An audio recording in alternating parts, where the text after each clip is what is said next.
Rambam Chamhamo, from people who July Hedu, Kopang Chara Nauti Ding in from Chamchana, Manon Chabal, the sea.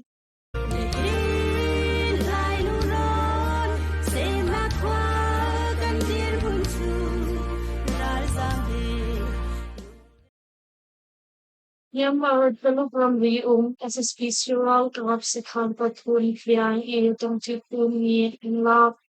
The Charam Bulsakari Buddha open com, Kalam Pupen, Fankam Huram Tulu, Yamaram Lihi, Aumi, SSP Sural, Gapsikan Patun Shu, AIA Li Tong Tipuni, Iba E, in love Hopong, the Sural Gap, PIA, Raleigh, Lama Shampini, Wizard of People in Consume, Chief Hammuram, Yamaru Tabukram, the Langton, number something Lake. Atong Tampa, SSP Sural Papuya input pang people sit front, Kazakh Shoni and Honan Kwarna, Sikran Patunsu, July no shot of Pan, Yang Ele, Jamti Puni, Kumpati, July no Pekata, Sikran Patni, Lapo, Turbu July no Pekama Pan, Atang Ni Sikran Papasong, Yang Ele, Jamti Puni, Lapo Chapi, Si, Ado lots of music and Pafukichu. Check out what he never show Ahad Mungi Auni Si Sakan Patumla Gado Navakin. It's a special Gabri and Putang to sit like in. The Chini Yantoni Le Shabnam Lachi Mizong on Hona in. Tazin Dikil in Lapardo Chari Lau. Atang it's a special Gabri and Putang to sit also.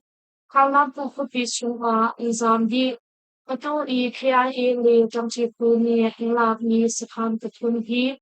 Kalam po Pi Avempu, SSP Sural Gab Sakan Pakadle, Ito Sakan Pantni Isi Dia, PIA Raleigh, Malab Nashampini Jun Ishim. Juntachung Kadaw Naga SSP Sural Gab Zarukli Anti Sakan Pakua and Lako. Helicopter pakhat song an show kho NUG chawza runven nak bunchi zung MOD tang I a ummi dau thlan nak hriam thlai tang ti punhani juntha chung ka dau naka khan SSP Sural Kap sakhan papua an la kho I SSP Sural Kap zaruk liang an thi pin a helicopter pakhat song an show kho kong NUG chawza runven nak bunchi zung ni Nizan July ni hlei nga zan a an than juni khat in som thum tiang thakhat chung lo nga khan magweram then myai peng firma pyu so thi khwa a SSP Sural Kap helicopter pakhat atlak yang kadaw na we khat le SSP Sural Kap sakhan pol kadaw na we hlei nga ti in adi lak fon kadaw na we hlei ruk kan kalpi kho I SSP Sural Kap sakhan pakwa zong kan la kho kapni kar kadaw nak chan chunga chun SSP Sural Kap lay in minung zaruk som li an thi I minung zani pakwa ni hliaman tor athi mi hliam tor mi le kan tlai mi na chunga hin SSP Sural Kap boy officer kul zong anetal dia NUG ni alang ter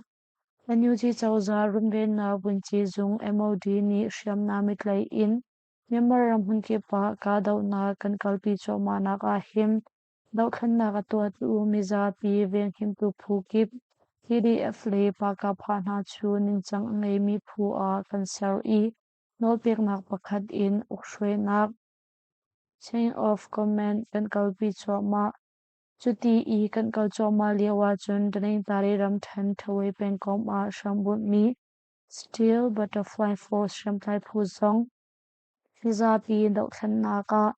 leina kan mu kho na ha ti in MOD tang PDF sin a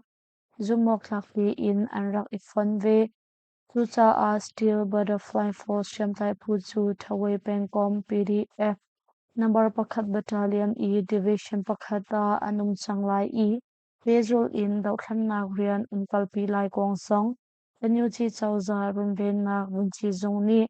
miza pi sin a theitar ma kan in to ha atu I NUG chawza ralka PDF sin a arak ifot mi steel butterfly force shamplai pu hi chulhan zong a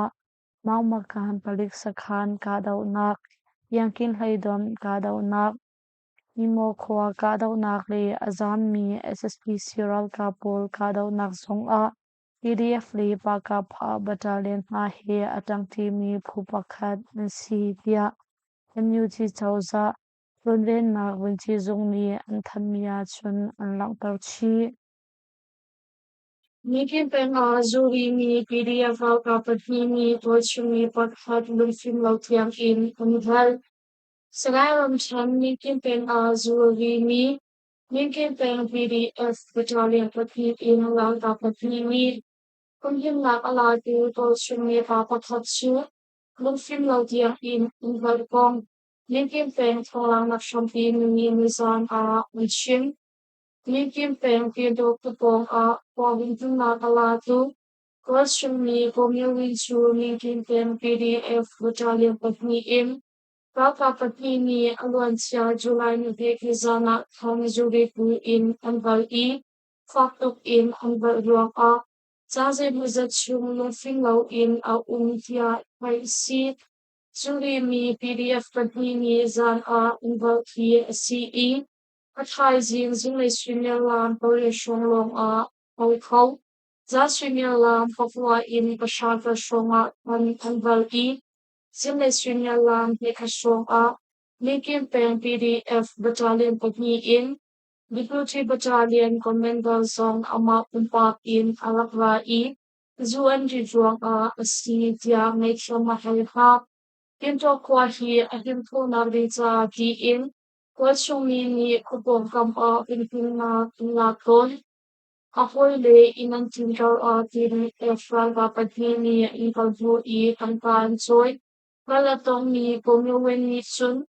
Konsumsum at sa iba isu ang ba idin mo ang kinfaa. At hulyo ni pumiwen siya zebin siyang lautin. At ubantuk in ang ba ki asit. Lufin lau in zang huday amalo kunliwahin. Ako man ni akong lam hangpulaw along film hu Zinglei amate in arak tin khotia linkin pe hatong lang napshon hi pakhat ni achim komyowi hi SRF rau ka chung tal hun pakhat isi kan phua ahin kho na din silati in fumhin na klavio atu bentuk in dalatong ronga hin adang tol sumi ni fumhin na kla kung tilaw ya tol sumi chill phat ni an shim ve France Footballteam Usuwang Andam Buenavachwak Yiming Nizales Shambuklian Kay Antong, Nimartan in Nizan Jurang Penga, Zinglei Swinyala Bakabitsu Nishimi, FIFA World Cup in semi-final France leads Spain in 3E, Spain ni Gold ni 0 in Antay France from Shung Hunkipa Bruna Swap Mino Gonzales Chombo kay Anton Pong Chombo Maituni Nishim,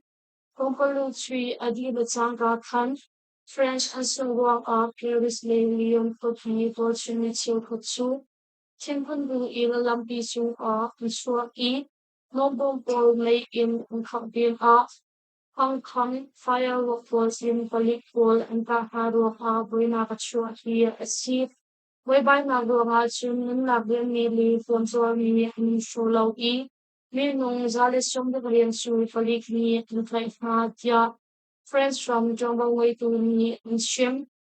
Kizazin in Shimi FIFA World Cup semi-final Spain ni France in Tehata Spain to Alala ni July Nicola Kim final Fakat na ni July Yung peng DNDP Party Vice Chairman le vok azwami pakhat chu shamtlai phu pakhat ni antlai na an tha na siaram ko thang le danu param yung peng minchado khwami danu National Democracy Party DNDP Vice Chairman Usantin le vok azwami uang winsing chu mizer shamtlai phu ti halri lau mi phu pakhat ni an tlai hna hnu an tha hna kong Xiangram Thawngchimnak ni nizan a an than July ni hlei li zana khan yuangam peng yang pi khwa a mize shamtlai pu ti ngalri lo mi pu pakhat ni an tlai hna I an kalpi hna hnu a an tha hna tia thai si tha tong mi pahnih hna laka DNDP party vice chairman Usan Te hi SSP Sural ka pol mandinga ti in khuchung I a mi moto pol a hlan piak ton tu hna a si I tual chung PDF ni rawring pek nak cha an rak pek hnu a anun ning zong arim chang mi asina in atu bantuk in tlai hnu a tha ton hi asi tia tual chung mi ni me khau niu sa an chim ve atu I thanon nak atu tu hi PDF an sako lai tia tual chung mi chiu khat ni an zup nga in fetar nak ngai chu aumri lau tia me khau news ni chun alang ter Danu Maram Pintaya Yuangam Penchunga Hin, Danu State National Defense Army DNSDA, Danu Zale Pathum PDF Le,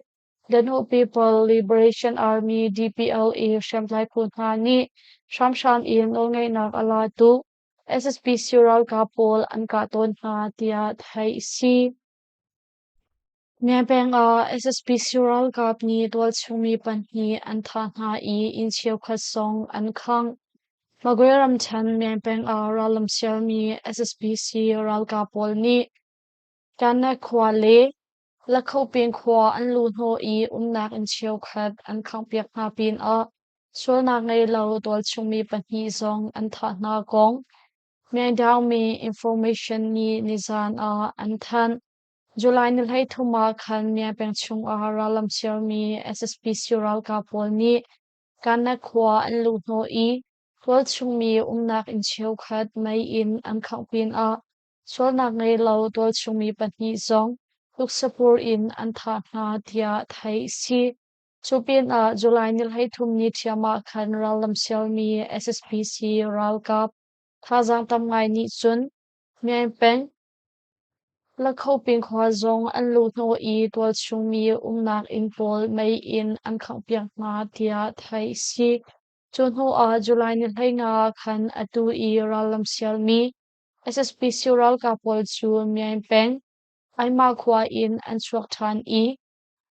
khwa in chain khwa maram chung an phan ruang a khwa in chain khwa le apong kam I a mi khwa pol in tual chung mi hna chu ahim nak hun kol in an zam hna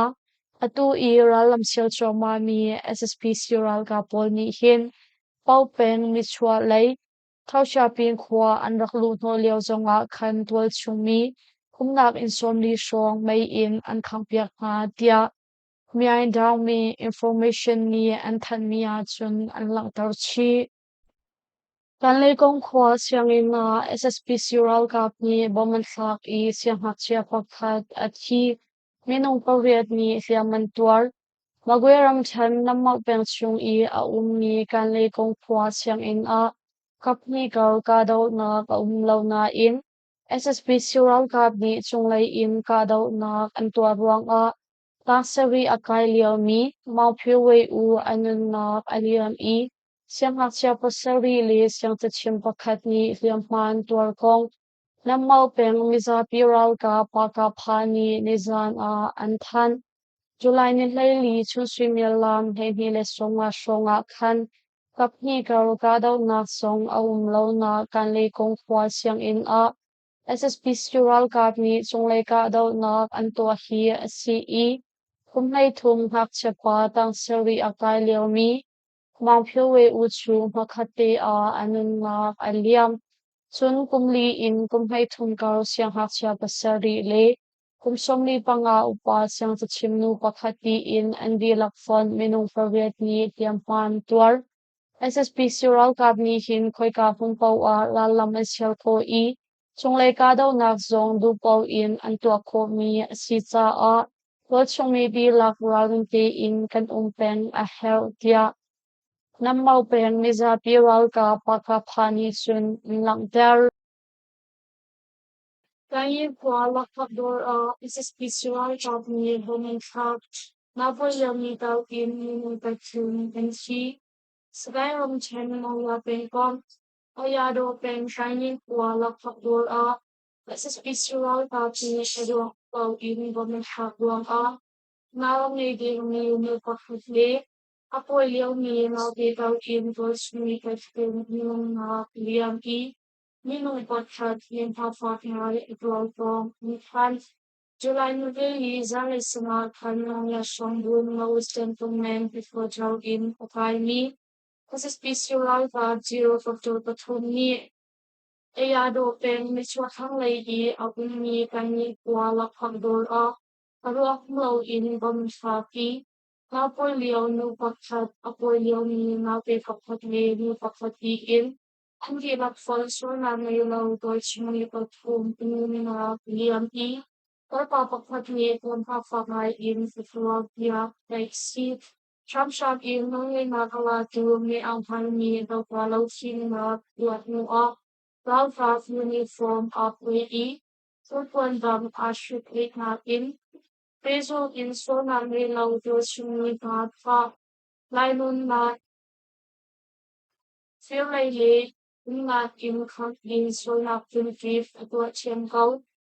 Niyang bay ni love uniform upway mo alon siya ifong in. Juni song tung tiang song siwich mo lang up. Kasi special part ni number of hindi ko panong padaw na Wortong Kausales Rumili and Pituati, Swamamelo Pasekataukin, Fortunes of Nicholas Sylvie Nuna Pilianpia, and you teach us Ministry of Humanity, we can